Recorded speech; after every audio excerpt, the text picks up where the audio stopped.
নোহার শরীর কাঁপছিল, প্রতিটা অঙ্গ যেন প্রতিবাদে থরথর করে উঠছে। কিন্তু আহির ছাড়ল না। আহিরের স্পর্শে কিছু অদ্ভুত এক নিষ্পাপ আবেগ মিশে আছে, যা ভাষায় প্রকাশ করা সম্ভব না। শরীর, মন, আত্মা সবকিছু যেন এক গভীর সুরে একত্রিত হওয়ার তাগিদে। নোহা আর সহ্য করতে পারল না, কান্নায় ভেঙে পড়ল। কষ্ট, যন্ত্রণা, প্রতিটি অনুভূতি বের হয়ে এলো তার ঠোঁট ফুঁড়ে, প্রতিটা শব্দ এক একটা বেদনার দাগ। আপনি কেন এসেছেন? কেন আবার এলোমেলো করে দিতে এসেছেন আমার গোছানো জীবনটা? আমি নিজেকে সময়ের এক প্রাচীরে বন্দি করে নিয়েছিলাম, শিখে নিয়েছিলাম নিজে নিজে বাঁচতে, আপনাকে ভুলে থাকতে। হ্যাঁ, আপনি আমার হৃদয়ের অলিন্দনে আছেন, আমার নিঃশ্বাসে আছেন, প্রতিটা স্পন্দনে আপনি জড়িয়ে আছেন। কিন্তু এখন আর আমি ফিরতে চাই না আহির। প্লিজ চলে যান আমার জীবন থেকে, শান্তি দিন আমাকে, এতটুকুই প্রার্থনা। আহির নড়ল না, নোহাকে আগের মতোই জড়িয়ে রাখল। অনেক দিনের শূন্যতাকে যেন পূর্ণ করার একটু প্রয়াস। নোহার চোখের অশ্রু আর কষ্ট নিঃশব্দে এক আঘাতের মতো আহিরের বুকের ভেতর পৌঁছালো। আহির এক মুহূর্তের জন্য থেমে গিয়ে বিক্ষিপ্ত আবেগগুলো মিশিয়ে বলে উঠল, এখন তো আমি ফিরে এসেছি নোহা। এবার শুধু কথা শোনার জন্য না, সারা জীবন পাশে থাকার জন্য। নোহা আর কিছুই বলল না, চোখের কোণ ভিজে আসে, তারপরেও নিজেকে শক্ত রাখে। হঠাৎ নূরের একটুখানি কান্নার শব্দ ভেসে আসে ভেতর থেকে। নোহা চলে যেতে চায়। আহির নোহার ওড়নাটা টেনে ধরল। আমিও যাই সাথে। আজ থেকে আর কারোর চোখের পানি মোছানোর দায়িত্ব ফেলে ফালাতে চাইব না, বরং পানি যাতে না আসে সেই চেষ্টা করব না হয়। ১ মিনিট, আপনি বাচ্চাদের এসব রূপকথার গল্প শোনান? ভালোবাসা, বেদনা, বিচ্ছেদ? আহির চোখ টিপে বলল, সাধারণত বাচ্চাদের না, এইসব গল্প বাচ্চার মাকে শোনাচ্ছিলাম। নোহা ওড়নাটা ছাড়িয়ে নিয়ে দ্রুত ঘরে ঢুকেই দেখল নূর ঘুমের ঘোরে একটু একটু করে ঠোঁট কাঁপছে কান্নায়। নোহা গিয়ে নূরকে জড়িয়ে ধরল কোমল হাতে, মেয়ের কপালে চুমু খেয়ে বলল, কি হয়েছে সোনা, কাঁদছো কেন? মা তো এখানেই আছে। নূর চোখ মেলে তাকালো নোহার দিকে, এক জোড়া অশ্রুসিক্ত চোখে ভয় আর অভিমান মিশে আছে। মাম্মা, তুমি জানো, আমি দেখলাম পাপ্পা আমাকে নিয়ে চলে গেছে। তারপর আমি তোমাকে খুঁজে খুঁজে কাঁদতে লাগলাম, কিন্তু তুমি কোথাও ছিলে না। তুমি ছিলে না মাম্মা। নোহার বুকের ভেতর মোচড় দিয়ে উঠল। ছোট্ট একটা স্বপ্ন, অথচ কত ভয়ঙ্কর প্রভাব ফেলে দিতে পারে শিশুর মনে। নোহা আরো শক্ত করে মেয়েকে বুকের মধ্যে টেনে নিল, চুলে হাত বুলিয়ে শান্ত করার চেষ্টা করলো, অথচ নিজের চোখের কোণও তখন ভিজে উঠেছে। আহির ধীরে ধীরে এগিয়ে এলো, নীরবে মেয়ের পাশে বসে ওর ছোট্ট হাতটা নিজের হাতে নিল। পাপ্পা তো কোথাও নিয়ে যায়নি মাম্মা, এই তো মাম্মা তোমার সাথেই আছে। নূর আবছা চোখে আহিরের দিকে তাকিয়ে আবারও চোখটা বন্ধ করল, যেন বাবার শব্দে স্বস্তির ঘুমে ঢুকে পড়ল। নোহা চুপচাপ বসে রইল, মনে অজস্র প্রশ্ন। কিন্তু সেদিন রাতের কোনো প্রশ্নের উত্তর চাইল না সে, শুধু মেয়েটার মলিন মুখটাই হাত বুলিয়ে গেল বারবার। ঘুম থেকে ধীরে ধীরে চোখ খুলল নোহা। পর্দার ফাঁক গলে রোদের এক চিলতে রেখা এসে মুখে পড়েছে। বাইরে পাখির ডাক, বাতাসে হালকা একটা শান্তির গন্ধ। রাতের অস্থিরতা যেন কোথাও হারিয়ে গেছে। নূর তখনও তার বাহুতে মাথা রেখে ঘুমিয়ে, ঠোঁটে একটুখানি শান্তির হাসি। পাশেই আরুষি। নোহা ওদের দুজনকে দেখে বুক ভরে নিঃশ্বাস নিল। খাটের পাশে রাখা সোফায় বসে আহির তাকিয়ে আছে নীরবে, চোখে এক রাশ ক্লান্তি। নোহা অবাক হয়ে তাকালো, মানুষটা সারা রাত এখানে এইভাবে বসেছিল। আস্তে করে বলল, রাতে ঘুম না হওয়ার কোনো বিশেষ কারণ ছিল? আহির হালকা একটা হাসি দিল, ঘুমানোর সাহস হয়নি, চোখের তৃষ্ণা মেটানোর চেষ্টা করছিলাম। এটুকু চেষ্টাতেই রাত কেটে গেল। নোহা চুপ করে রইল। আহির ধীরে ধীরে উঠে দাঁড়ালো, ভাঙা ভাব লোকাতে মাথার চুলে একবার আঙ্গুল বুলিয়ে নিল। আমাকে ফিরতেই হবে নোহা, অফিস আছে, দায়িত্ব আছে। কতদিন আর এইভাবে থাকবো? ঈশান ফোন করেছিল, আমাকে যেতেই হবে। নোহা খাট থেকে নামতে নামতে নির্লিপ্ত ভঙ্গিতে বলল, তাহলে চলে যান, আমি তো আপনাকে কখনো যেতে মানা করিনি। আহির কয়েক কদম এগিয়ে এলো, কণ্ঠটা হঠাৎ করেই এক অদ্ভুত কোমলতায় ভরে উঠল। আমি কি পাগল? আমার মেয়েদেরকে ফেলে একা চলে যাব? গেলে ওদের নিয়েই যাব। এবার আপনি ঠিক করুন, আপনি কি করবেন? এইটুকু নিস্তব্ধতা যেন পুরো ঘরটাকে গ্রাস করে নিল। নোহা দাঁড়িয়ে রইল কিছুক্ষণ, তারপর ধীরে ধীরে কয়েক পায়ে এগিয়ে এলো, চোখের গভীরে এক দৃঢ়তা নিয়ে আহিরের চোখে চোখ রেখে বলল, আপনি কি ঠিক বোঝাতে চাইছেন সেটা স্পষ্ট করে বলুন আহির। এই ঘুরিয়ে পেঁচিয়ে বলা কথাগুলো দিয়ে আমাকে বাধ্য করার চেষ্টা কেন করছেন? আহির এক ধাপ এগিয়ে এসে কণ্ঠে কোমলতা মিশিয়ে বলল, নুহা প্লিজ, আমার সঙ্গে চলুন। আরশি আর নূর, ওদের মাম্মামকে ওদের দরকার, ওরা আপনাকে ছাড়া থাকতে পারবে না। আহির দেখুন। আহির নোহার দিকে একটু ঝুঁকে আসলো, ঠোঁটের কোণে মুচকি একটা হাসি। ওদের পাপ্পাও থাকতে পারবে না। মাম্মার দরকার শুধু ওদের নয়, পাপ্পারও আছে খুব। এক মুহূর্তেই নীরবতা, তারপর হঠাৎ নোহা এক ধাক্কায় আহিরকে একটু দূরে সরিয়ে দিল, দ্রুত পায়ে ঘর থেকে বেরিয়ে যেতে যেতে বলল, ভেবে দেখব, তবে সেটা শুধু আরশি আর নূরের জন্য, আপনার জন্য না। আহির হালকা করে হেসে একটু দুষ্টুমি মেশানো কণ্ঠে বলল, আমি আমার জন্য বলছি নাকি? আমি তো বলছি ওদের পাপ্পার জন্য। নোহা ঘর থেকে বের হতেই হঠাৎ মুখোমুখি হয়ে পড়ে সিফাতের। এক মুহূর্তের জন্য দুজনেই থমকে গেল। সিফাত একটু সরে দাঁড়ালো, চোখে মুখে নরম একটা হাসি। আরে সাবধানে, আরেকটু হলেই তো ধাক্কা লেগে যেত। নোহা একটু থেমে নিচু গলায় বলল, সরি, আসলে আমি আপনাকেই খুঁজছিলাম। একটু সময় হবে আপনার? সিফাত চুপ করে একবার নোহার দিকে তাকালো, তারপর মাথা নেড়ে বলল, হুম, কেন নয়, চলুন ওই দিকটায় যাওয়া যাক। দুজনেই ধীর পায়ে হেঁটে যেতে লাগলো পাশের বাগানটার দিকে। পাশাপাশি হাঁটলেও কেউ সেইভাবে কিছু বলছে না, শুধু বাতাসে ভেসে বেড়াচ্ছে কিছু না বলার শব্দ, কিছু চুপ করে যাওয়া প্রশ্ন। সিফাত হঠাৎ মৃদু কণ্ঠে বলল, আপনার মুখে যে হাসিটা দেখেছি, তাতেই বুঝে গেছি আমি হেরে গেছি। তবে তাতে দুঃখ নেই, আপনি যদি সুখে থাকেন, তবে হারটাও গর্বের। যাই হোক, কি বলবেন বলুন? নোহা কিছুটা হতভম্ব হয়ে সিফাতের দিকে তাকিয়ে বলল, তা আপনি কিসে হারালেন বলুন তো? সিফাত একটু হেসে বলল, সেসব আর এখন বলার দরকার নেই। আপনি হয়তো সিদ্ধান্ত নিয়ে ফেলেছেন, বা এখনো দ্বিধায় আছেন। আপনি বুঝলেন কিভাবে? আপনার আব্বু আর আমার আব্বু তো খুব ভালো বন্ধু ছিলেন, সেটা তো আপনি জানেনই। আমাদের দুই পরিবারের সম্পর্কটাও কম ছিল না। আপনি আর নিশিত প্রায়ই আসতেন আমাদের বাড়ি, বিশেষ করে যখন আপনার আব্বুর অফিসে যেতেন। আমি তখন হয়তো 8 কি 9 বছরের, আপনি ছিলেন আরো ছোট। আমি ছোটবেলা থেকেই নানুর বাড়িতে থাকি, আম্মুই একমাত্র মেয়ে ছিলেন ওনাদের।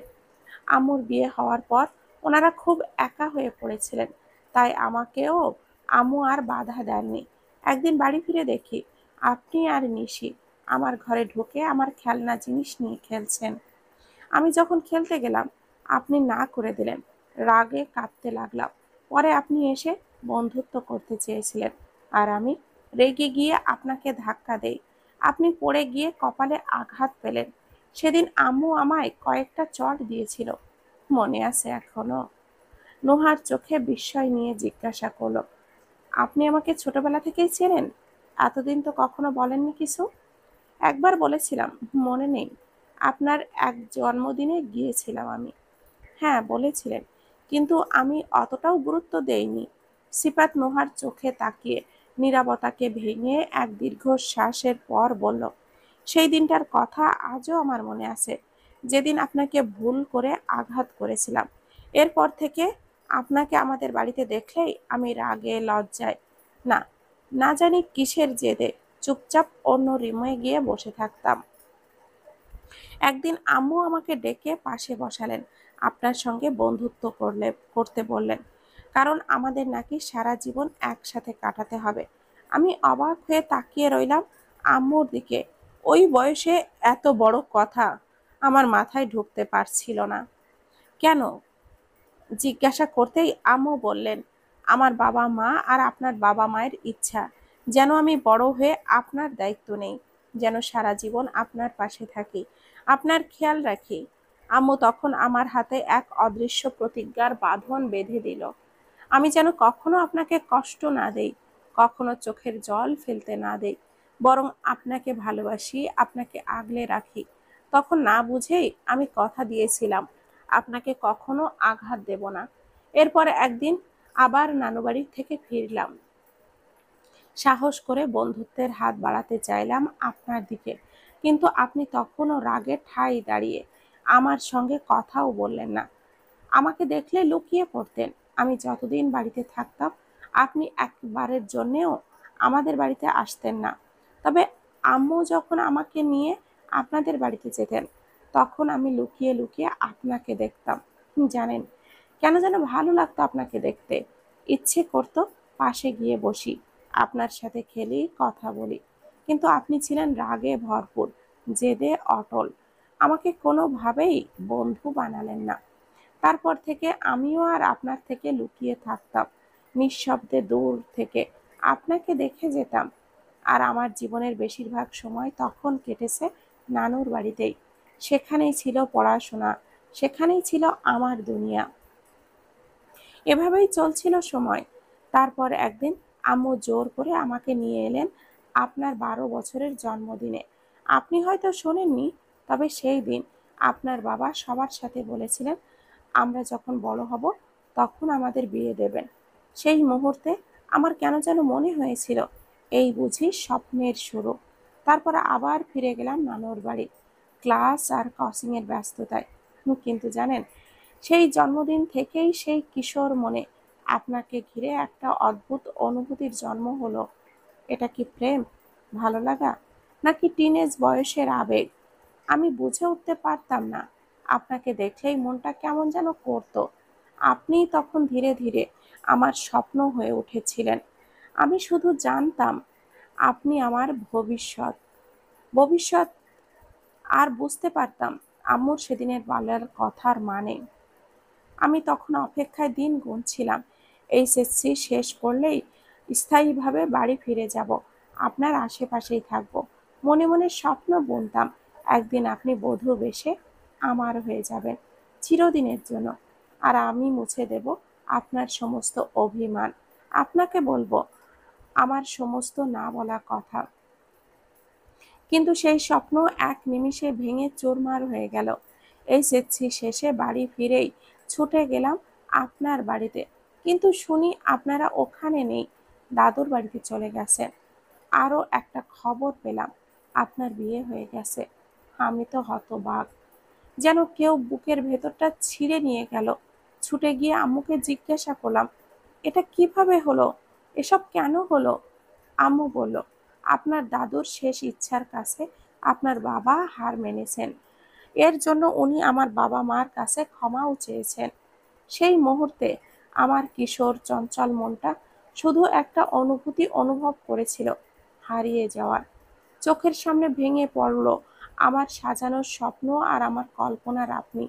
সেদিন যখন সকালে আপনাকে আমাদের বাড়িতে বসে থাকতে দেখলাম, বুকটা ধক করে উঠেছিল।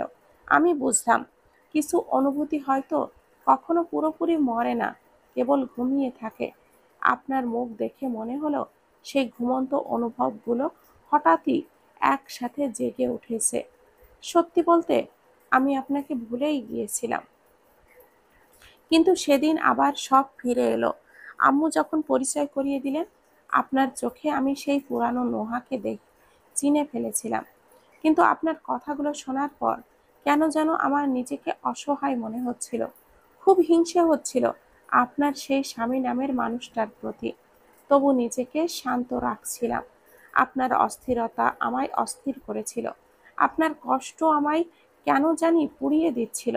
তাই এগিয়ে এলাম, সাহায্য করলাম, জানি না কেন করলাম। মনে হয়েছিল আপনাকে সুখী দেখতে চাই। আহিরের কাছে ফিরে যেতে বলেছিলাম আপনাকে, কারণ সেটাই তখন ঠিক মনে হয়েছিল আমার কাছে। কিন্তু আপনি গেলেন না। তখন বুঝলাম হয়তো সময় আমায় একটুখানি সুযোগ দিতে চায়, আপনাকে পাওয়ার না হোক, আপনার পাশে থাকার। আমি ঠিক করেছিলাম আপনি যদি আমাকে কখনোই ভালো না বাসেন, তাও আমি বন্ধু হয়েই থেকে যাব, হাসি মুখেই পাশে থাকব। আজ এসব বললাম শুধু এই কারণেই, আপনি চলে যাবেন নতুন জীবনের পথে, চেনা সব কষ্ট ভুলে এগিয়ে যাবেন নির্বাণের পথে। তাই আর দেরি করিনি। ভেবেছি না বলা কথাগুলো আজ বলেই ফেলি, শুধু একটুখানি হালকা হই। আর হ্যাঁ, বন্ধু থাকি বা না থাকি, আরুষির আঙ্কেল হয়ে থাকার অধিকারটা কিন্তু আপনি কেড়ে নিতে পারবেন না। ও আমার নিজের মেয়ের মতো, বরং মেয়েই। আমি আপনারও আগে ওকে কোলে নিয়েছি। ওর প্রথম হাঁটা, প্রথম কথা বলা, সব কিছুই আমার সাথেই ছিল। আমিই সাথে ছিলাম। ও আমার জান বলতে গেলে। নোহা বিস্ময়ে সিফাতের দিকে তাকিয়ে রইল, চোখের কোণে জলের কাপড়, তবুও গর্ভে মাথা উঁচু রেখে নিঃশব্দে আড়াল করল সেই অশ্রু। আমি জানি আপনি ওকে কতটা ভালোবাসেন, আর আরশিও আপনাকে ঠিক ততটাই। 2 দিন আপনার থেকে দূরে থাকলেও ও কাঁদে। এতদিন পর বাবাকে পেয়েছে, তাই একটু এক্সাইটেড। কিন্তু আপনাকে কে বলেছে আমি ফিরে যেতে চাই? আমি তো কোথাও যাচ্ছি না। আমার জীবনের সবচেয়ে সুন্দর কিছু বছর কেটেছে এইখানে।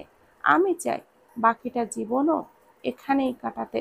তাই বলুন তো, আপনি আমার চাকরিটা খেতে চাচ্ছেন নাকি? দেখুন নোহা, জীবন আমাদের বারবার সুযোগ দেয় না, তবে আপনাকে দিয়েছে। একটা নতুন জীবন সাজিয়ে নেওয়ার সুযোগ দিয়েছে। ভালোবাসার মানুষ আর সন্তানদের পাশে থেকে হাসি মুখে বাকি পথটা পাড়ি দেওয়ার সুযোগ। আমি চাই আপনি সত্যি সত্যি ভালো থাকুন। মনের মাঝে এই দ্বিধাগুলো রাখবেন না আর। আমার কথা তো ভাববার কিছুই নেই। যেভাবে এতদিন ভাবেননি সেভাবেই থাকুন। শুধু একটাই অনুরোধ, আমাকে ভুল বুঝবেন না। আর একটা কথা, আমাদের বন্ধুত্বটা রাখবেন নোহা। আর হ্যাঁ, যখন ইচ্ছা হবে চলে আসবেন। তবে এবার আপনাকে এমন জায়গায় নিয়ে যাব, আহির কেন, ওর বাবা এসেও হ্যাঁ আপনাদের খুঁজে পাবে না। সিফাত হেসে উঠল নিঃশব্দে, চোখের কোণে জমে থাকা হালকা জলরেখা আড়াল করল সে। ধীর পায়ে এগিয়ে দিল নোহার হাতের দিকে, নরম এক আশ্বাসের হাত। ফ্রেন্ড। নোহাও হেসে তপ্ত হলো, কিন্তু প্রশান্ত এক হাসি কাপা হাতটাই এগিয়ে দিল সিফাতের দিকে। ফ্রেন্ড। ঠিক সেই মুহূর্তে নীরব নিস্তব্ধ চিরে এক তপ্ত বাতাস যেন ছুটে এলো। আহির রাগে টকবক করে ফুটতে থাকা মুখ নিয়ে এগিয়ে এলো, চোখে মুখে স্পষ্ট উত্তেজনা, যেন চোখের সামনে কোনো ভয়াবহ অন্যায় দেখে ফেলেছে সে। নোহা, এখনই আমার সাথে ঘরে চলুন, এক্ষুনি। সিফাত কপাল কুঁচকে তাকালো, কণ্ঠে প্রশ্নের ভাঁজ। হঠাৎ করে ঘরে কেন? কি হয়েছে এমন? উনি আমার বউ। ঘরে গিয়ে কি করব না করব সেটা আমাদের ব্যক্তিগত বিষয়। তাছাড়া আপনি তো নিজেই বিয়ে করেননি, অথচ অন্যের সন্তানের বাবা, মানে আঙ্কেল হয়ে বসে আছেন। তার উপর আবার অন্যের বউ। নোহা হতবাক, চোখ বড় বড় করে তাকিয়ে রইল আহিরের মুখে। আহির, আপনি কি বলছেন এইসব আজে বাজে? সিফাত একটু ঠাট্টার সুরে বলল, আসার সময় মনে হয় ব্রেনটা বাড়িতে ফেলে এসেছেন, নাকি কোথাও ধাক্কা খেয়ে নেশায় পড়ে গেছেন? আহির তিরিক্ষি ভঙ্গিতেই বলল, নেশা কি জিনিস সেটাই তো আপনি জানেন না, এই জন্যই তো এখনো বিয়ে হচ্ছে না আপনার। নোহা বিরক্ত হয়ে 2 হাত তুলল, কণ্ঠে হতাশার ছায়া। আশ্চর্য, আপনারা কি পাগল হয়ে গেছেন? এ কোন রকমের ব্যবহার? সিফাত ঠান্ডা অথচ খোঁচা মেশানো কণ্ঠে বলল, ওনাকে বলুন, উনি তো সবসময় পায়ে পা দিয়ে ঝগড়ায় নামেন, যেন শিশুসুলভ কোনো প্রতিযোগিতা চলছে।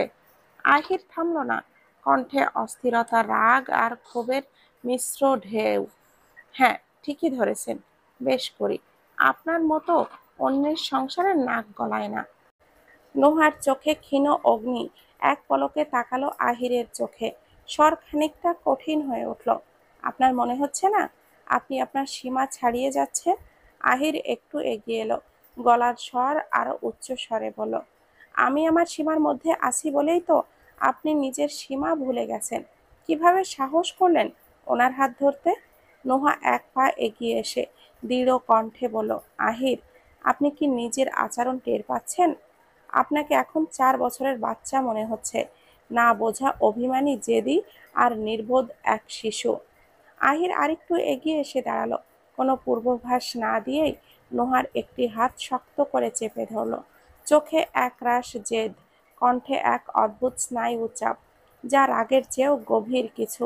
ধীর গম্ভীর স্বরে বলল, 4 বছরের বাচ্চা লাগছে ঠিক আছে, এই বাচ্চার এখন নিজের বাচ্চার মায়ের সাথে বোঝাপড়া আছে। ঘরে চলুন নোহা, কুইক, না হলে আমিও সীমা টিমা পরোয়া করব না, সোজা কোলে তুলে নিয়ে যাব। নোহা হকচকিয়ে তাকালো আহিরের দিকে, এক হাতে মুক্ত হওয়ার ব্যর্থ চেষ্টা করেও হতবাক কণ্ঠে বলল, আপনি ঠিক আছেন তো? আপনার আচরণ দেখে একটুও মনে হচ্ছে না। আহির কোনো কথা না বলে নোহার হাত টেনে ধরে সামনে এগিয়ে চলল। সিপাতের দিকে ঘুরে দাঁড়িয়ে বলল, শুনুন সিপাত সাহেব, আপনি চাইলে আমি নিজ দায়িত্বে আপনাকে মেয়ে দেখিয়ে বিয়ে দিয়ে দিব, কিন্তু তাই বলে আমার বউকে নিয়ে টানাটানি করবেন না, সেটা চলবে না।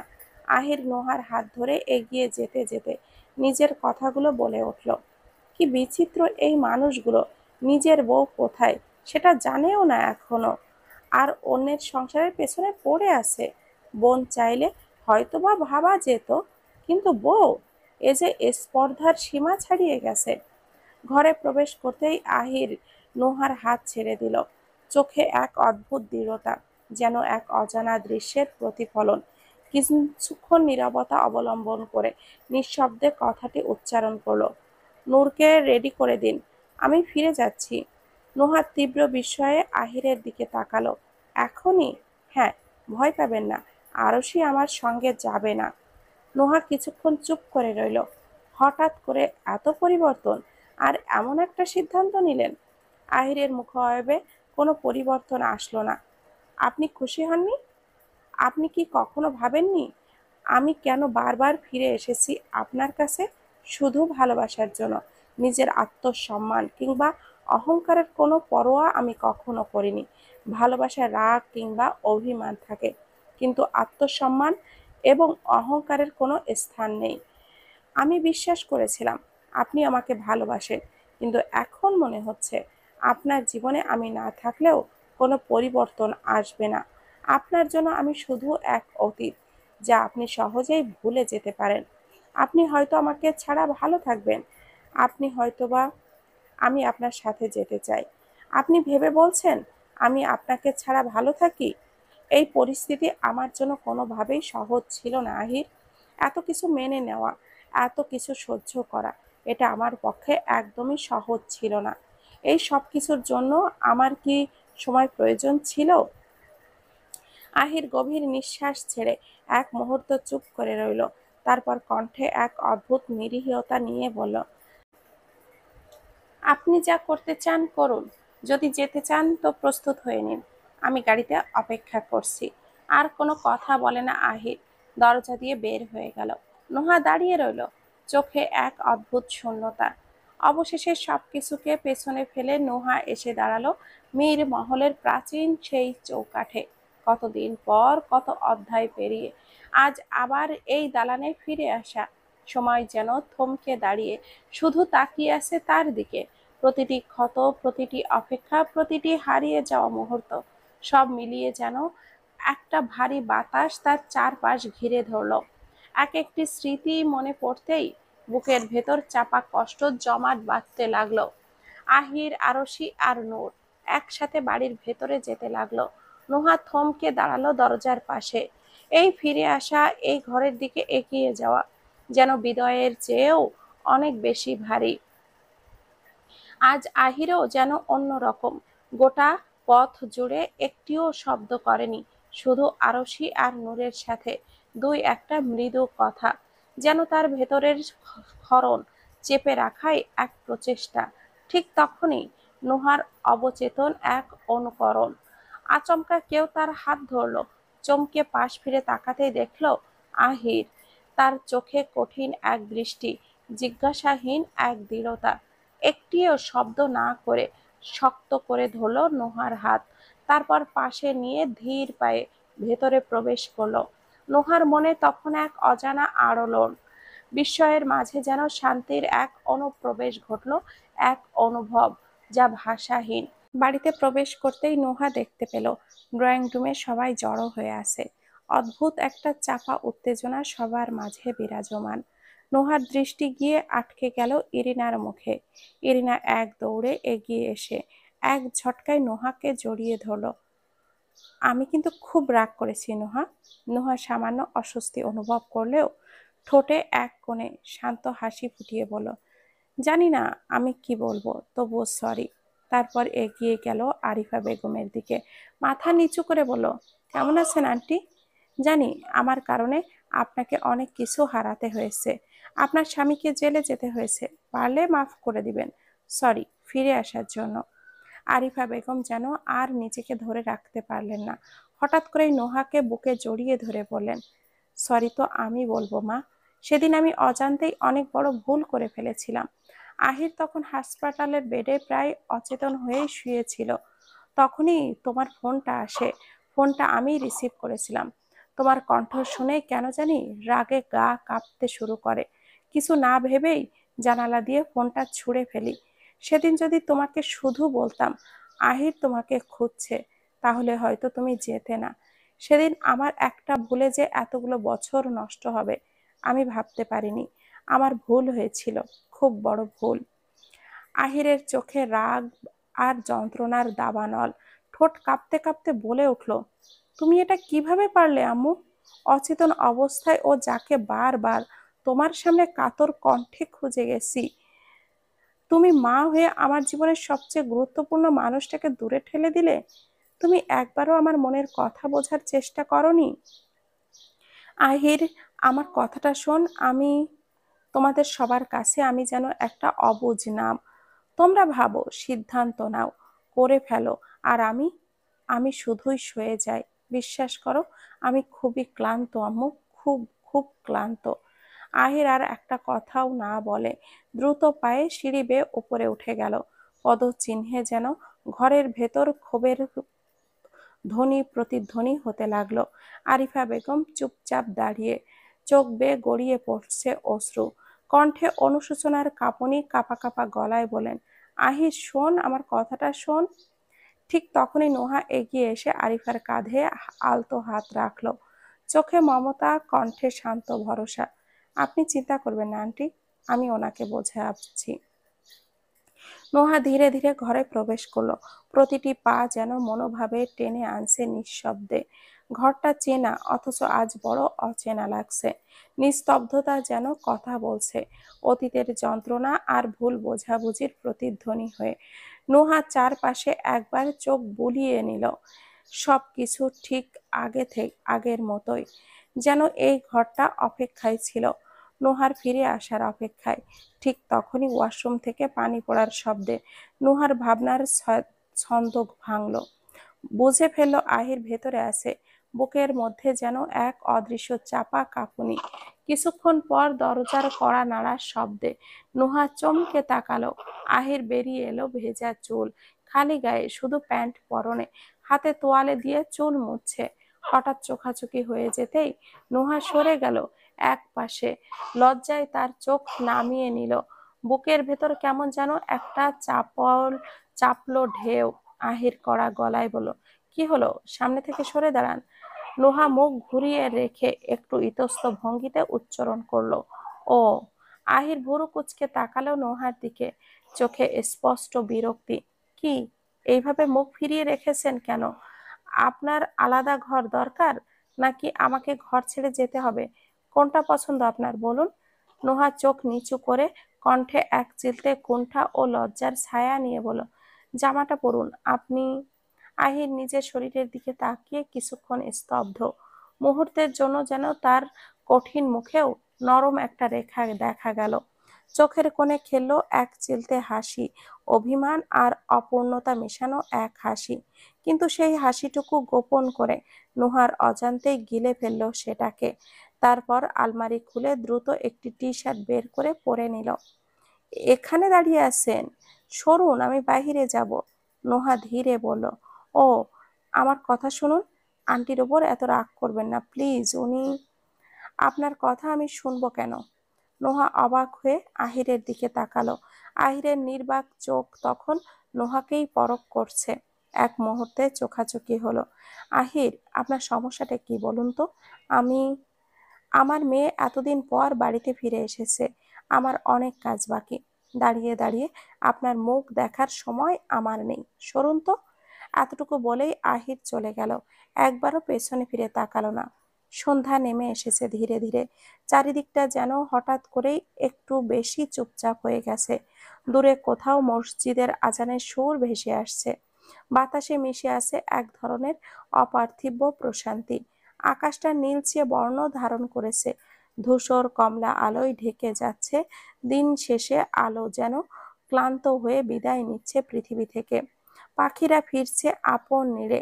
নুহাকে খুঁজতে খুঁজতে হঠাৎ করেই থেমে গেল আহিরের পা। আফিয়া বেগমের ঘরের সামনে এসে দাঁড়াতেই ভেতর থেকে ভেসে এলো ফুপিয়ে কান্নার মৃদু শব্দ। সেই শব্দ যেন সময়ের স্তব্ধ দেওয়ালে এক টুকরো বেদনার আলপনা এঁকে দিল। আহিরের বুকের ভেতর এক অজানা হাহাকার, এক চাপা দীর্ঘশ্বাস ছড়িয়ে পড়ল নিঃশব্দে। দরজার ফাঁক দিয়ে ধীরে পা বাড়ালো আহির। ঘরে ঢুকে কিছুক্ষণ স্তব্ধ হয়ে দাঁড়িয়ে রইল। মেঝেতে বসে আছে নোহা। আফিয়া বেগমের একটি পুরানো শাড়ি নিজের বুকে শক্ত করে জড়িয়ে রেখেছে, ঠিক যেন সেই কাপড়ে এখনো রয়েছে প্রিয়জনের স্পর্শ, স্নেহ আর সেই না বলা কথাগুলো। মুখে ক্লান্তি, চোখে গভীর বেদনার ছায়া। আহির এগিয়ে এসে শব্দহীনভাবে বসে পড়ল পাশে। কাঁধে রাখলো আশ্বাসের এক নিঃশব্দ হাত। নুহা। নুহা চুপ হয়ে গেল, কোনো উত্তর দিল না। মুহূর্তেই আহিরকে জড়িয়ে ধরে আবারও কান্নায় ভেঙে পড়ল। আহিরও নুহাকে আগলে নিল বুকের গভীরে। যেন এই কান্না, এই যন্ত্রণা সব নিজের। নিঃশ্বাসগুলো এক হয়ে মিশে গেল এক নীরব সান্ত্বনায়। নুহা, শান্ত হন প্লিজ। এবার আমি নিজেকে আটকাতে পারবো না। দেখুন, কেউ কারোর পাশে চিরকাল থাকে না, সবাইকে যেতে হয় একদিন। দাদি আপনাকে অনেক ভালোবাসতেন, কতবার আপনার কথা বলতেন, আমিও শুনতাম, অনুভব করতাম। উনি আপনার ফিরে আসার অপেক্ষা করতেন, কিন্তু সেই অপেক্ষার শেষ হয়েছিল ঠিক 1.5 বছর আগে। এখন আপনি এভাবে কাঁদলে উনি কষ্ট পাবেন। আপনি কি চান দাদি কষ্ট পান? আহিরের কণ্ঠটাও কেঁপে উঠল আবেগে। নুহা কাঁপতে কাঁপতে ফিসফিসিয়ে বলল, আই এম সরি আহির, আমি খুব খারাপ। দাদির শেষ সময়ে ওনার পাশে থাকতে পারিনি। আমি খুব স্বার্থপর, ওনাকে কষ্ট দিয়েছি। আমি আপনাকেও কষ্ট দিয়েছি। আপনি আমাকে এমনটাই ভাবেন, তাই না? আহির, আমি। আহির নোহার মুখের দিকে চেয়ে নরম হাতে মাথা জড়িয়ে নিয়ে নিজের বুকের সঙ্গে চেপে ধরল। না নোহা, আপনি কোনো ভুল করেননি। সময়টাই আমাদের প্রতিকূলে ছিল না। নিজের ওপর দোষারোপ করবেন না। চলুন, আরশি আর নূর আপনাকে খুঁজছে। নুহা চোখ মুছে ধীরে বলল, দাদি যদি বেঁচে থাকতেন খুব খুশি হতেন, তাই না? আচ্ছা আহির, উনি নূরকে দেখেছিলেন তাই না? কোলেও নিয়েছিলেন নিশ্চয়। উনি খুশি ছিলেন? আহির মুচকি হাসল, চোখের কোণে জমে থাকা কষ্টটুকু লুকিয়ে রাখার চেষ্টা করলো। হ্যাঁ, উনি খুব খুশি ছিলেন নূরকে পেয়ে। আমি যেন সেই দিন জীবনের এক টুকরো আনন্দ খুঁজে পেয়েছিলাম। এই বাড়িটা ছিল প্রাণহীন, শোক আর স্মৃতির ভারে চাপা। আর একদিন হঠাৎ সেই স্তব্ধতা ভেঙে এক শিশুর কান্না শোনা গেল। শুধু দাদি নয়, সবাই যেন হঠাৎ প্রাণ ফিরে পেল এক নতুন আলোয়, এক নতুন জীবনে। শুরুর দিকে নূরকে কোলে নিতে ভয় পেতাম আমি। মনে হতো যদি ফেলে দেই, যদি ব্যথা পাই। ওর সেই ছোট্ট নিঃশ্বাস, নরম শরীর। কিন্তু অবাক করার মতো বিষয়, ওকে কোলে নিলেই সেই কান্না থামিয়ে দিত। চোখ বড় বড় করে আমার মুখের দিকে তাকিয়ে থাকতো, যেন আমাকে ও চেনে। আর আমি ওর মাঝেই আপনার একটা প্রতিচ্ছবি খুঁজে পেতাম। সময়ের অজান্তেই আমি হয়ে উঠলাম ওর পাপ্পা। একটু থেমে দৃষ্টি দূরে কোথাও ছড়িয়ে দিল আহির। গলার স্বর আরো নরম হলো। একদিন হঠাৎ আপনার একটা পুরানো ছবি দেখে ও বলল, পাপ্পা, এটা কে? আমি কিছু বুঝে উঠতে না পেরেই শুধু বলেছিলাম, তোমার মাম্মা। সেই দিন থেকে প্রতিদিন প্রতিটি নিঃশ্বাসে শুধু একটা প্রশ্নই ওর, মাম্মা কোথায়? মাম্মার কাছে যাব। এক চিলতে নিস্তব্ধতা যেন চারপাশে নেমে এলো। সেই মুহূর্তে নিচতলার দিকে ভেসে এলো এক কোমল কণ্ঠস্বর, আপু। নুহা আহিরের বুকে মাথা রেখে বসেছিল। ধীরে ধীরে মুখ তুলে তাকালো আহিরের দিকে। চোখে এক ঝলক অস্থিরতা, এক টুকরো দীর্ঘশ্বাস। আহির, নিশি। আহির মাথা নিচু করে হালকা একটা দীর্ঘশ্বাস ফেলল। আপনি চলে যাওয়ার পর একবার এসেছিল এই বাড়িতে। আমার চোখে চোখ রেখে ইচ্ছে মতো অপমান করেছিল। হয়তো ওরও অভিমান হয়েছিল। তারপর থেকে আর কোনো যোগাযোগ রাখেনি এই বাড়ির সাথেও না, এই বাড়ির মানুষগুলোর সাথেও না। আমি অনন্যাকে বলেছিলাম যেন ওকে আপনার ফিরে আসার খবর দেয়। জানেন, এখন ওর একটা ছোট্ট ছেলে আছে। চলো, দেখা করবেন। একটা বছর কেটে গেছে চুপিসারে, নিঃশব্দে। একটা সময় ছিল যখন দুজনের মাঝে ছিল নিঃশব্দ দূরত্ব, না বলা অনেক কথা, চোখে ভাষা কষ্টের রেখা। আর এখন সেই নিস্তব্ধতার ভাঁজে ভাঁজে জমে উঠেছে নরম ভালোবাসা, বোঝাপড়ার ছায়া আর গভীর এক অন্তরঙ্গতা। নুহা আর আহির ভাঙা গড়ার মধ্য দিয়ে হাঁটতে হাঁটতে যেন সময় নিজেই তাদের একটা গল্প নতুন করে লিখে দিয়েছে। ছোট ছোট খুনসুটি, একে অপরের ক্লান্তিতে পাশে ছায়া হয়ে দাঁড়িয়ে থাকা, সন্তানদের চোখে সেই নির্ভরতার প্রতীক হয়ে ওঠা, বাবা মায়ের নামে সেই আশ্রয়ী পরিচয়টা এখন তাদের গল্পের নতুন পরিচিতি। তাদের মাঝে আর অভিযোগ নেই, নেই অনুতাপ বা অভিমান। আগে শুধু গ্রহণ করার এক উদারতা, ক্ষমতা, এক নীরব ভাষা, আর শান্তির এক প্রগাঢ় আলিঙ্গন। যে সম্পর্কে একদিন ছিল দ্বিধা আর দূরত্বের দেওয়াল, আজ তা বদলে গেছে। তারা এখন একে অপরের নিরাপদ আশ্রয়, প্রিয় ঠিকানা। এটা আর শুধুমাত্র দাম্পত্য নয়, এটা একটা আত্মিক বন্ধন, যেখানে নেই অধিকার ফলানোর ভাষা, আছে শুধু মেনে নেওয়ার নিঃশব্দ প্রতিশ্রুতি। আহিরের চোখ এখন নেই ক্ষোভ, বরং আছে গর্ব নোয়াকে ফিরে পাওয়ার, তাকে ভালোবাসার প্রতিটি স্তরে জায়গা করে দেওয়ার। আর নোহার চোখে আছে কৃতজ্ঞতা, নিজেকে খুঁজে পাওয়ার, নিজের ভাঙা সত্তাকে ভালোবাসার হাতে ধীরে ধীরে জোড়া লাগানো। তারা এখন শুধু ভালোবাসে না, তারা বোঝে, তারা অনুভব করে একে অপরের নিঃশ্বাসের জমে থাকা আবেগ। তারা একে অপরকে আগলে রাখে নিঃশব্দে, নিঃস্বার্থভাবে। এই সম্পর্ক হয়তো পূর্ণ নির্বাণ নয়, কিন্তু সেই পথে এগিয়ে চলা, একটা শান্ত নরম আলো ভেসে থাকা পথ। সমস্ত দুঃখ, কষ্ট, রাগ, অভিমান, অভিযোগ সব পেরিয়ে শেষ প্রান্তে অপেক্ষা করে ভালোবাসার সর্বোচ্চ রূপ নিয়ে, ভেতরে একে অপরকে ধারণ করে। দুজন মানুষ এখন এগিয়ে চলেছে সেই পথে, নির্বাণের পথে। 2 দিন পর অনন্যার বিয়ে। অতীতের সমস্ত ধুলো ঝেড়ে অনন্যা এগিয়ে গেছে নিজের জীবনের বহুটা পথ।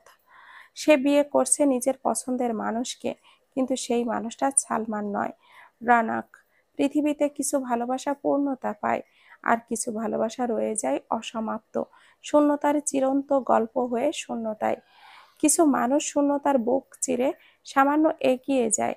তারা খুঁজে নেয় নিজস্ব এক নির্বাণ, যেখানে শান্তি আছে, নিঃশ্বাস ফেলার জায়গা আছে। আর কেউ কেউ শূন্যতাকে বুকে আগলে রেখে ডুবে যায় স্মৃতির অতল সাগরে, যেমনটা ডুবে গেছে সালমান। সালমানের মতো মানুষেরা হয়তো বোকা, যারা শূন্যতা কাটিয়ে উঠতে পারে না, নিজেকে আর একবার ভালোবাসার সুযোগ দিতে জানে না। এমন মানুষ এখনো পাওয়া যায়। কোনো সময়ে ভালোবাসার ওপর যাদের আস্থা ছিল না, তারা একদিন হঠাৎই গভীরভাবে কাউকে ভালোবেসে ফেলে। এতটা এগিয়ে যায় যে ফিরে আসার পথ আর খোলা থাকে না। আর নতুন কোনো হাত ধরার সাহসটুকুও আসে না। সালমান নিজেকে বোঝার সব ভুলে যায়, ফিরে গেছে নিজের সেই পুরানো জীবনে, যেখানে প্রেম মানে ছিল সাময়িক মোহ, গার্লফ্রেন্ড বদলানো যেন পোশাক বদলানোর মতো সহজ। তবু আজও তার হাতে ধরা হয়ে ওঠেনি নির্দিষ্ট কোনো কারো হাত। আজও সে প্রতিদিন রাতের আধারে নিজেকে হারিয়ে ফেলে মদ্যতায়, শুধু কিছু সুন্দর স্মৃতি ভুলে থাকার জন্য। বিয়ে বাড়ি যেন উৎসবের এক টুকরো ছবি, রঙিন সাজ, রান্নার সুবাস, মানুষের আনাগোনায় মুখরিত চারিদিক। অনন্যার বিয়ের জন্য সেজেছে পুরো বাড়ি, বাড়ি ঘর সাজাতে সাজাতে যেন প্রতিটা ইট পাথরও নতুন প্রাণ ফিরে পেয়েছে। এই উৎসব মুখরতার মাঝেই গেট পেরিয়ে ঢোকে আহির, পাশে বাবার হাত ধরে নূর আর আরশি। আহির গিয়েছিল মার্কেটে কিছু জিনিস কিনতে, নূর আর আরশির জোরাজোরিতে ওদের সাথে নিয়ে যেতে হয়েছে। আহির এই ব্যাপারে নিজের জান দিয়ে দেবে, তবে মেয়েদের কষ্ট পেতে দেবে না। নূর আর আরশিও বেশ ক্লান্ত, তবুও চোখে মুখে উচ্ছ্বাস, কারণ বাড়িতে এখন খুশির আমেজ। অতিথিরা আসছেন একে একে, চারপাশে সেজে উঠেছে আলোয় রঙিন সেই পরিচিতি উঠোনটা। বাড়িতে ঢুকতেই আরিফা বেগম এগিয়ে এলেন, তার মুখে মমতা আর চোখে নরম একটা দীপ্তি। আহির হাসি মুখে জিজ্ঞাসা করলো, নুহা কোথায় আম্মু? আরিফা বেগমের মুখে মায়া ভরা হাসি, একটি চিন্তিত ভঙ্গিতে বললেন, বোধহয় ঘরে আছে, সকাল থেকে তো সব সামলাচ্ছে। বিয়ে বাড়ির ঝামেলা তো বুঝতেই পারছিস। একটু আগে ওর শরীরটা খারাপ লাগছিল, মনে হয় মাথা ঘুরছে। যেহেতু সন্ধ্যা হয়ে গেছে, তাই আমি জোর করে উপরে পাঠালাম, একটু জিরোলে ওর ভালো লাগবে। আহির হালকা মাথা নেড়ে কিছু বোঝাতে যাবে, ঠিক তখনই আরশি নিচু গলায় জানতে চায়, আচ্ছা দাদু, সবাই বলছে ফুপির বিয়ে হয়ে গেলে ফুপি চলে যাবে, কোথায় যাবে? নূর তৎক্ষণাৎ গম্ভীর মুখে বলল, আরে বুদ্ধু, এটাও জানিস না? ফুপির বিয়ে হয়ে গেলে তো ফুপি শ্বশুর। উফ, ভুলে গেছি।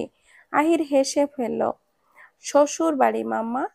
নূর তৎক্ষণাৎই মাথা ঝাঁকিয়ে জানায়, হ্যাঁ হ্যাঁ, ওই বাড়িতেই চলে যাবে। আরশির ছোট্ট চাঁদের মতো মুখটা মুহূর্তেই ঝিমিয়ে যায়। ফুপি চলে যাবে? আমার তো ভাবতেই মন খারাপ হচ্ছে পাপ্পা, মাম্মার কাছে যাব। আহির কোমল গলায় ভালোবাসা মেশানো এক চুমু দেয় মেয়ের গলায়। হ্যাঁ চলো, আমার মাম্মার কাছে যাব। নূর, এসো, সাবধানে। ঘরে ঢুকতেই মনে হলো নূর আর আরশি যেন কতকাল পর নুহার দেখা পেয়েছে। দৌড়ে গিয়ে মায়ের কোলে ঝাঁপিয়ে পড়েছে। নুহাও দুই হাতে বাড়িয়ে ওদেরকে জড়িয়ে ধরলো, স্নেহে আলতো করে চুমু খেলো দুটো গালে। নরম কণ্ঠে বলল, তোমরা ঘরে বসো, নিচে অনেক মানুষ, আমি নাস্তা নিয়ে আসছি তোমাদের জন্য। আহির একটু চুপ করে থেকে জিজ্ঞাসা করলো, আপনি ঠিক আছেন তো নুহা? হুম। এই বলে পাশ কাটিয়ে চলে যেতে চাইলে আহির এক পা এগিয়ে এসে দাঁড়ালো। নুহা না তাকিয়ে আবারও পাশ কাটানোর চেষ্টা করতেই আহির আবারও পথ রোধ করলো। ভুরু কুঁচকে তাকালো নুহা। অদ্ভুত, কি চাই আপনার? আহির অভিমান মেশানো গলায় বলল, আপনি সবসময় ভালোবাসা একপাক্ষিকভাবে বিলি করেন কেন? আমিও তো বাইরে থেকে এত কষ্ট করে এলাম, ওদের পাওনা তো ঠিক মতো দিলেন, আমারটা কই? পাগল হয়ে গেছেন আপনি? মেয়েরা, এখানে সরুন তো, আমার অনেক কাজ বাকি। আরে ওরা কিছু বুঝবে না, তাড়াতাড়ি করুন, তারপর যেখানে খুশি যান। প্লিজ সরুন, আমার সত্যি অনেক কাজ বাকি, সন্ধ্যা হয়ে আছে। ঠিক সেই মুহূর্তে দরজার চৌকাঠে এসে দাঁড়ায় ইরিনা। ইরিনা মাথা উকি দিয়ে জিজ্ঞাসা করলো, আসবো? আহির স্বাভাবিক গলায় বলল, পরে আয়। নোহা আহিরের দিকে একবার তাকালো, মুচকি হেসে ইরিনার উদ্দেশ্যে বলল, আরে এখন দাঁড়িয়ে আছো কেন, এসো। ইরিনা অবাক হয়ে আহিরের দিকে তাকালো, সমস্যা কি তোর? নোহা, এই নিচে সিফাত এসেছেন, আমি বসতে বললাম, কিন্তু উনি বললেন থাকবেন না, শুধু আরুষির সাথে দেখা করেই চলে যাবেন। সিফাতের কথা শুনে আরুষির মুখে যেন আলো ফুটে উঠল। আঙ্কেল এসেছে? কোথায়? আমি এক্ষুনি যাব। বলেই সে খাট থেকে লাফিয়ে পড়ে দৌড় দিল। নোহা পেছন থেকে কণ্ঠে স্নেহ মিশিয়ে বলল, আরুষি এইভাবে ছোটে না মাম্মা, সাবধানে। আরুষির পেছনে পেছনে নুহা আর ইরিনাও নিচে গেল। আহির গম্ভীর মুখে খাটে বসে পড়ল। ঠিক তখনই পাশে এসে দাঁড়ায় ছোট্ট নূর। নরম হাতে বাবার গলা জড়িয়ে ধরে গালে আলতো একটা চুমু দিল। নূর ধীরে বলল, পাপ্পা, এই যে আঙ্কেলটা এসেছে বলে তুমি স্যাড? আমারও আঙ্কেলটাকে ভালো লাগে না। মাম্মা আর আরুষি ওনাকে দেখে কত হ্যাপি হয়ে যায়। আহিরের কণ্ঠ তখন একটু কোমলতা এনে মেয়ের দিকে তাকালো। তুমি পছন্দ করো না ওই আঙ্কেলটাকে? কিন্তু কেন? নূর ধীরে ধীরে মাথা নাড়িয়ে বাবার বুকে মুখ গুজে দিল। নূর লাভস পাপ্পা। আহির সন্তর্পণে নূরের মাথায় হাত রাখলো। ঠোঁটে একটা স্নিগ্ধ হাসি ফুটে উঠল।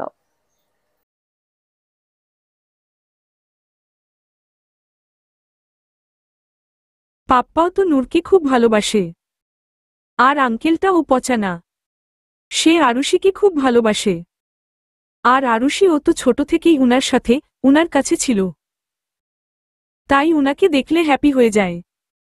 তুমিও তো ঈশান আঙ্কেলকে ভালোবাসো, তাই না? নূর কিছু না বলেই বাবার বুকে মুখ লুকিয়ে রইল। আহির মনে মনে বলে ওঠে, তবু কেন জানি না, ওকে দেখলেই ভিতরটা ধসে পড়ে, মাথা গরম হয়ে যায়, সহ্যই হয় না। কিছুক্ষণ পর দরজার চৌকাঠে পা রাখল নুহা। নুহার চোখ সরাসরি গিয়ে পড়ল আহিরের দিকে।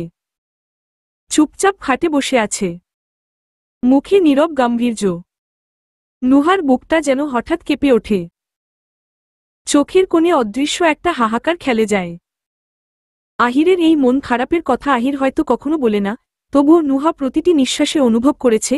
আরুষি ঘরে ঢুকল হাতে একটা ব্যাগ, চোখে মুখে খুশির ঝলক, গলায় চঞ্চল সুর। নূর, দেখ আঙ্কেল আমাদের জন্য গিফট এনেছেন। আঙ্কেল তোকে খুঁজছিল, গেলি না কেন?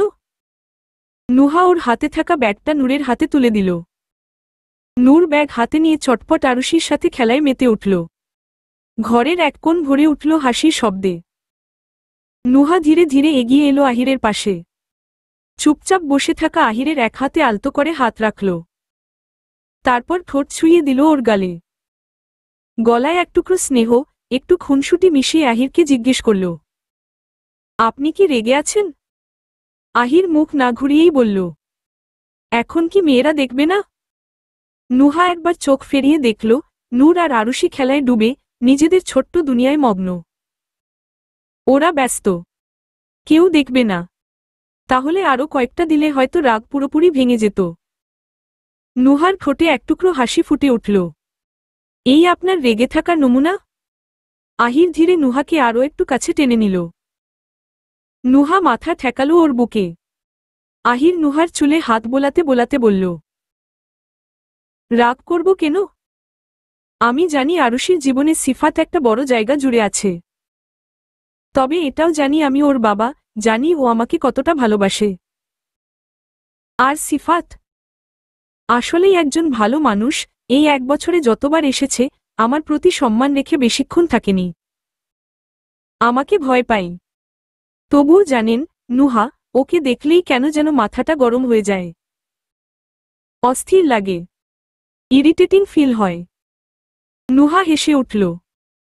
মুখ তুলে তাকিয়ে রইল আহিরের দিকে, তারপর আবার হেসে ফেলল।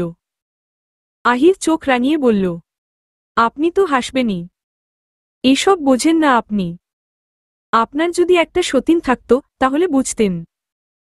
এই সিফাতকে আমার সতীন সতীন লাগে। নুহা আবারও হাসল। আহির, আপনি সত্যিই পারেন। 3 বাচ্চার বাবা হয়ে গেলেন, এবার একটু বড়দের মতো আচরণ করুন। হ্যাঁ তো, আমি বাচ্চা। কিন্তু 1 মিনিট, 3 বাচ্চা? নুহা চোখ ইশারায় দেখালো নূর আর আরুষিকে। ও দুইজন উইখানে। তারপর আহিরের একটা হাত টেনে নিয়ে নিজের পেটে রাখল। আর একজন এখানে। তো হলো না 3 বাচ্চা? আহির নিঃশব্দে তাকিয়ে রইল, ঠোঁটে একরা সবাক ভরা হাসি। আহির যেন ঠিক বিশ্বাস করতে পারছে না। চোখ ধীরে ধীরে বিস্ময় বড় হয়ে উঠল, মুখটা এক রাস অভিমিশ্র আবেগে থেমে গেল। আহিরের চোখ স্থির হয়ে গেল নুহার পেটে রাখা নিজের হাতটার দিকে। আহির কাপা কণ্ঠে বলল, আপনি কি সিরিয়াস? নুহা মাথা নাড়ল। আলতো এক হাসি মুখে, হাসিতে মাতৃত্বের পূর্ণতা, ভালোবাসার ছোঁয়া। আহির এক মুহূর্ত দেরি না করে নুহাকে দুই হাতে শক্ত করে জড়িয়ে ধরল, একটা গভীর শক্ত আলিঙ্গন। নুহাও আঁকড়ে ধরল আহিরকে। আহির যেন আর নিজেকে থামাতে পারল না। ভেতরের আনন্দটা এতটাই তীব্র। নুহাকে কোলে তুলে নিল আলতোভাবে, ভালোবাসার ভারে ভরা এক উল্লাসে। ঘুরতে লাগল নুহাকে কোলে নিয়ে। পুরো ঘরজুড়ে হাসির আলো ছড়িয়ে গেল। নূর আর আরুষি খেলতে খেলতে থেমে গেল। তারা বিস্ময় আর কৌতূহলে তাকিয়ে রইল বাবা মায়ের দিকে। আরুষি বিস্ময় নিয়ে জিজ্ঞেস করল, পাপ্পা, কি হয়েছে বলো না? তুমি এমন করছো কেন? মাম্মা পড়ে যাবে তো? নূর চোখ বড় বড় করে তাকালো বাবা মায়ের দিকে। মাম্মা, তুমি কাঁদছো না তো? না হাসছ? আহির আস্তে করে নুহাকে খাটে বসিয়ে দিল। চোখে এখনো ঝিকিমিকি করছে একরাশ আনন্দ। আহির হাত বাড়িয়ে আরুষি আর নূরকে কাছে ডাকল। আরুষি আর নূর দৌড়ে এসে আহিরের বুকে ঝাঁপিয়ে পড়ল। আহির তাদের কপালে চুমু দিয়ে বলল, তোমরা শোনো, একটা দারুণ খবর। খুব শিগগিরই তোমাদের একটা ছোট ভাই বা বোন আসবে। নূর, আরুষি দুজনেই বিস্ময়ে চুপ করে গেল কিছু মুহূর্ত। তারপর হঠাৎ যেন আনন্দে ফেটে পড়ল তারা। নূর বিস্ময় নিয়ে বলল, ও মাই গড, একটা রিয়েল বেবি আমাদের ঘরেই থাকবে? আহির মাথা নাড়াল। আরুষি খুশিতে লাফিয়ে উঠল। নূর, চল সবাইকে বলি। ওরা দৌড়ে চলে যেতেই ঘরটা যেন এক মুহূর্তে নিস্তব্ধ হয়ে গেল। শুধু থেকে গেল নিঃশব্দ ভালোলাগার শব্দ, নিঃশ্বাসে গা ভেজানো এক কোমল উষ্ণতা। আহির এবার চোখে মায়াভরা দৃষ্টিতে নুহার দিকে তাকাল। তারপর দু হাত বাড়িয়ে দিয়ে চোখের ইশারায় নুহাকে ডাকল। নুহা একটুও দেরি করল না। ছুটে গিয়ে ঝাঁপিয়ে পড়ল আহিরের বুকের ভেতর। নুহার জন্য শত কষ্ট, শত চাওয়া পাওয়ার একমাত্র গন্তব্য এটাই, এই বুক। আহির আলতো করে নুহার কপালে চুমু দিল। মুখটা নামিয়ে এনে খুব আস্তে গলায় আবেগ মিশিয়ে বলল, নুহা, মনে আছে? একদিন বলেছিলাম আপনাকে একটা নিজের পরিবার দেব, একটা হ্যাপি ফ্যামিলি, যেটা শুধু আমাদের হবে। দেখুন, আমি কিন্তু আমার কথা রেখেছি। এবার বলুন, আর কিছু চাওয়ার আছে আপনার? আজকে আপনি যা চাইবেন সব কবুল করা হবে। নুহা নিঃশব্দে মাথা রাখল আহিরের বুকে। চোখ বন্ধ করে অনুভব করল হৃদস্পন্দনের শব্দ। ঠোঁটের কোণে ফুটে উঠল এক টুকরো শান্তির হাসি, ভালোবাসার, প্রাপ্তির, পূর্ণতার। নুহার নরম কণ্ঠে বলল, এই যে আপনি, আপনার ভালোবাসা, এই পরিবার, এটাই তো আমার জীবনের সবচেয়ে বড় পাওয়া। আর কিছু চাই না আমি, এই ভালোবাসাটুকু সারা জীবন থাকুক। আমাদের ছোট্ট পৃথিবীটুকু যেন এমন করেই গুছিয়ে থাকে। সমাপ্ত।